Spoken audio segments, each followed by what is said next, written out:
Abokai na gashi lokacin zaɓe ya to. Kuma 'yan siyasar a yanzu an riga da an yi musu kuɗin goro. Sai ma a rasa waye za a zaɓa a cikinsu, waye na gari a cikinsu.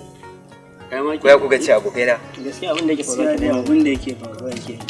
Ni ka gane, ni wallahi siyasar bana ma har tsoron da nake ji saboda ka rasa wa za ka zaɓa. Saboda sai ka tura mota sai ta dawo kuma daga baya ta dille ka da tura. Abin da yake faruwa kenan. Yana ba ni tsoro ba. Saboda tun da wancan ɗan siyasar da muka zaɓa wanda yake ba ma mun kama sunansa ba. To ga mun zaɓe shi amma gaba ɗaya yaudarar mu yayi. Wanda a Najeriya ma a yanzu haka ba mai yaudari sama da shi. Wanda tun da na faɗa haka kowa ya san kowa ya a Najeriya. Ko ba haka bane mutane na. To ya yaudare mu.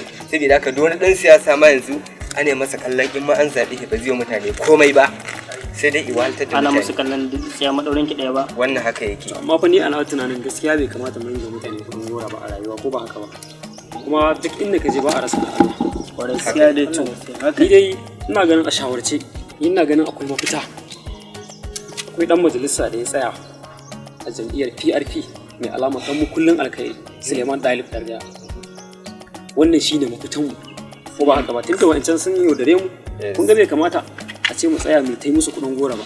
Sai mu sake jaraba wani magani ba san inda za a dace ba. Amma ya kuka gani.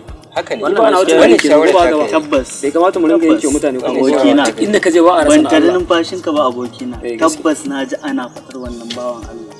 Mutum ne mai kima wanda ya fito daga gidan kima kuma mutum ne mai tausayin talakawa.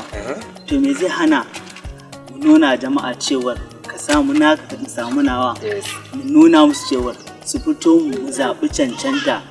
To aikin na gani ba kungiya ba cancanta. Ina ji tabbas ana labarin wannan mutum kuma daga gani zai kawo mana canji da alkhairi. Amma yanzu yana da kyau a junanmu duk wanda ya san da yi katin zaɓe ba ya kokari kafin a rufe ya mallaka ba.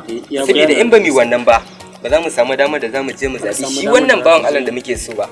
Wanda muke tunanin idan mun zaɓe shi zai kawo mana ci gaba a wannan yankin namu gaba ɗaya. Kai ba ka ce mun katin zaɓen ka fata ba kuma ka zo kana tuni su. Ai sabo yana da sabo ni ma ce da zagar bona. Wannan saboda haka za mu iya tafiya tunda kun ga yamma ta yi. Gare mu tafi. To idan haka kullu aliya da jajircewa cewa kana son Suleiman Dalib ni ma ina son Suleiman Dalib. Matata ma tana son sa. Yan gidan mu ba da haka tana son sa. Yana ma yana son sa. Dan alƙawari. Sai Suleiman Dalib. Haka duk yan gidan mu gaba ɗaya Suleiman Dalib. A wace jami'a? PRP.